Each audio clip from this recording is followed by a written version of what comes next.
On the quiet night of August 7th, 1963, a Royal Mail train left Glasgow on its usual journey to London. It was supposed to be an ordinary night, but inside one of the carriages was something that made it the perfect target. More than £2.5 million in banknotes, today worth over $55 million, and a group of men were waiting for that train, ready to execute the most famous heist in British history.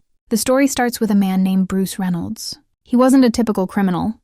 Bruce was charming, well-dressed, intelligent, and he saw crime like a chess match. While others chased small robberies, Reynolds wanted a masterpiece. Something the police had never seen before. Something that would make history. But for a job this big, Bruce needed a team. He gathered the best people he could find. Ex-soldiers, professional drivers, safecrackers, and men who were calm under pressure. These weren't reckless thugs. They were disciplined, patient, and extremely skilled. And they needed one more thing: inside information. That information came from a mysterious man known only as the Ulsterman. His real identity is still debated to this day. What mattered was the secret he brought. A specific Royal Mail train carried bags of old banknotes that were headed for destruction. Millions of pounds, lightly guarded, moving through remote countryside at night. For Bruce Reynolds, this wasn't just an opportunity, it was destiny. The planning took months. The gang found the perfect location to stop the train. A small isolated bridge called Bridigo Bridge, far away from houses, police patrols, or witnesses. If they could stop the train there, they could control everything. They spent weeks studying the railway signals. They discovered they could trick the system by changing the green light to yellow, and then to red, using nothing more than a glove, a battery, and a metal hook. It was simple, silent, and brilliant. Next, the team bought an old diesel locomotive to practice with. They trained on it like soldiers preparing for a mission.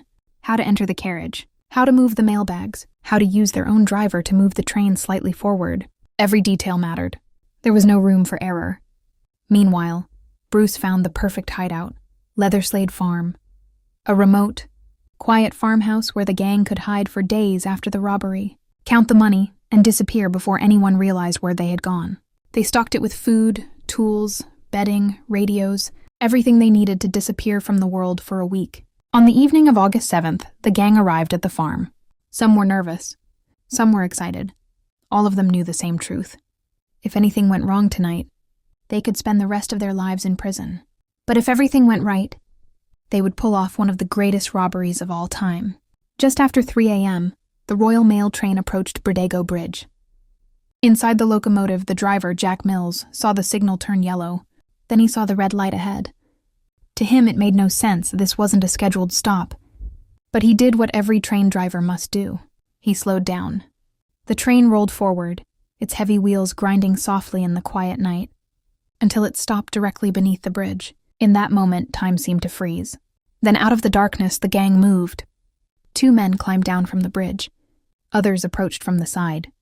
Their movements were silent and controlled. Before the driver fully understood what was happening, a figure appeared beside him in the cab. Jack Mills felt a sudden blow to the head, not meant to kill him, but to take control. Outside, more men were already working to reach the second carriage, the high-value package coach, where the money was stored. The lock was heavy, but the gang had practiced this many times. They forced the door open quickly. Inside were dozens of mailbags, each stuffed with old banknotes. The men inside the coach were tied up but kept unharmed. The gang didn't want to be murderers. They wanted precision, not chaos. Now that the train was stopped, their truck was waiting just down the embankment. They formed a human chain, lifting and passing the heavy bags from man to man. Each bag weighed around 60 pounds, and there were more than 100 of them. Yet the operation was smooth, calm, and shockingly efficient. In less than half an hour, the gang had emptied the coach. The truck was loaded. The train crew was confused, injured, and unable to stop them. By the time anyone could send a message to authorities, the robbers were already disappearing into the countryside, heading back toward the farmhouse. They had just stolen more than £2.5 million, and nobody knew where they had gone. End of part 1.